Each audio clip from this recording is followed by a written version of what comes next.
कहते हैं कि मनुष्य अपने कर्मों का स्वामी स्वयं होता है। वह अपने ही कर्मों की विरासत पाता है और कर्मों से ही उत्पन्न अपने कर्मों के बंधन में बंधता चला जाता है। सच यह भी है कि इस दुनिया में दो तरह के इंसान हैं। एक जो यह मानते हैं कि भाग्य वाग्य कुछ नहीं होता और वे कर्म की प्रधानता में ही विश्वास करते हैं। दूसरे वे लोग हैं जो भाग्यवादी हैं, यानी उनका किस्मत कनेक्शन में पूरा भरोसा होता है।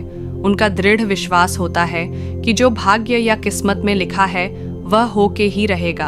अर्थात इंसान जिंदगी भर कर्म और भाग्य की दो धुरियां में घूमता रहता है और अंततः दुनिया से अलविदा हो चला जाता है। आज का युवा भी यही सोचता है कि बिना कुछ किए ही उसे वह सब कुछ मिल जाए जो वह चाहता है, लेकिन ऐसा बहुत कम लोगों के साथ ही होता है। इस विषय पर अक्सर बहस होती रही है कि आंख फिर कौन बड़ा है, कर्म या भाग्य। अनंत काल से ही यह बहस का विषय रहा है कि कर्म ज्यादा महत्वपूर्ण है या भाग्य। दोस्तों, इस कहानी को सुनने के बाद आप यह बात तो अच्छी तरह समझ जाएंगे कि दोनों में श्रेष्ठ क्या है। जानने के लिए कहानी को अंत तक ध्यान से सुनिए। एक जंगल के दोनों ओर अलग अलग राजाओं का राज्य था और बीच में जंगल, उसी जंगल में एक महात्मा रहते थे जिन्हें दोनों राजा अपना गुरु मानते थे। उसी जंगल के बीचों बीच एक बड़ी नदी बहती थी। अक्सर उसी नदी को लेकर दोनों राज्यों के बीच झगड़े फसाद होते रहते थे। एक बार तो बात इतनी बिगड़ गई कि बात युद्ध तक आ पहुंची। कोई भी राजा सुलह को तैयार नहीं था, सो युद्ध तो निश्चय ही था। दोनों राजाओं ने युद्ध से पहले महात्मा का आशीर्वाद लेने की सोची और पहुंच गए। जंगल की उस कुटिया में जहां महात्मा रहते थे, पहले एक राजा आया और उसने महात्मा से युद्ध में विजय का आशीर्वाद मांगा। महात्मा ने कुछ देर उस राजा को निहारा और कहा कि राजन, तुम्हारे भाग्य में जीत नहीं दिखती, आगे ईश्वर की मर्जी। यह सुनकर पहला राजा थोड़ा विचलित तो हुआ, फिर उसने सोचा कि यदि हारना ही है तो पूरी ताकत से लड़ेंगे, परंतु यूं ही हार नहीं मानेंगे, और अगर हार भी गए तो हार को भी औरों के लिए उदाहरण बना देंगे, परंतु आसानी से हार नहीं मानेंगे। यह निश्चय कर वह वहां से चला गया। दूसरा राजा भी जीत का आशीर्वाद लेने महात्मा के पास आया, उनके पैर छुए और विजय का आशीर्वाद मांगा। महात्मा ने उसे भी कुछ देर निहारा और कहा कि बेटा, भाग्य तो तुम्हारे साथ ही है।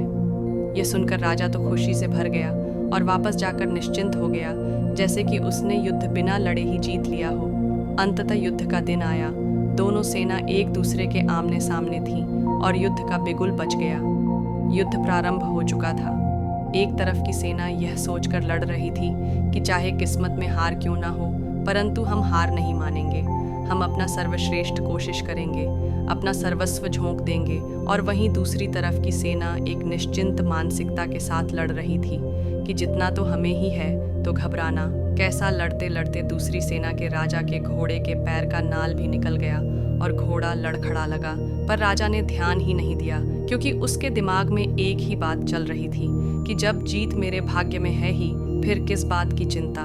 कुछ ही क्षण बाद दूसरे राजा का घोड़ा लड़खड़ा कर गिर गया, जिससे राजा भी जमीन पर गिर पड़ा और घायल हो गया और वह दुश्मनों के बीच गिर गया। पहले राजा के सैनिकों ने उसे बंधक बना लिया एवं उसे अपने राजा को सौंप दिया। युद्ध का निर्णय हो चुका था। युद्ध का परिणाम बिल्कुल महात्मा की भविष्यवाणी के विपरीत था। निर्णय के बाद महात्मा भी वहां पहुंच गए।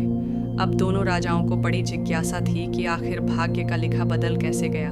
दोनों ने महात्मा से प्रश्न किया कि गुरुवर, आखिर यह कैसे संभव हुआ। महात्मा ने मुस्कुराते हुए उत्तर दिया, राजन, भाग्य नहीं बदला, वह बिल्कुल अपनी जगह सही है, पर तुम लोग बदल गए हो। उन्होंने विजेता राजा की ओर इशारा करते हुए कहा कि अब आपको ही देखो। राजन, आपने संभावित हार के बारे में सुनकर दिन रात एक कर दिया। सब कुछ भूलकर आप जबरदस्त तैयारी में जुट गए, यह सोचकर कि परिणाम चाहे जो भी हो पर हार नहीं मानूंगा। खुद हर बात का ख्याल रखा, खुद ही हर रणनीति बनाई, जबकि पहले आपकी योजना से नापति के भरोसे युद्ध लड़ने की थी। अब महात्मा ने पराजित राजा की ओर इशारा करते हुए कहा कि राजन, आपने तो युद्ध से पहले ही जीत का जश्न मनाना शुरू कर दिया था। आपने तो अपने घोड़े की नाल तक का ख्याल नहीं रखा।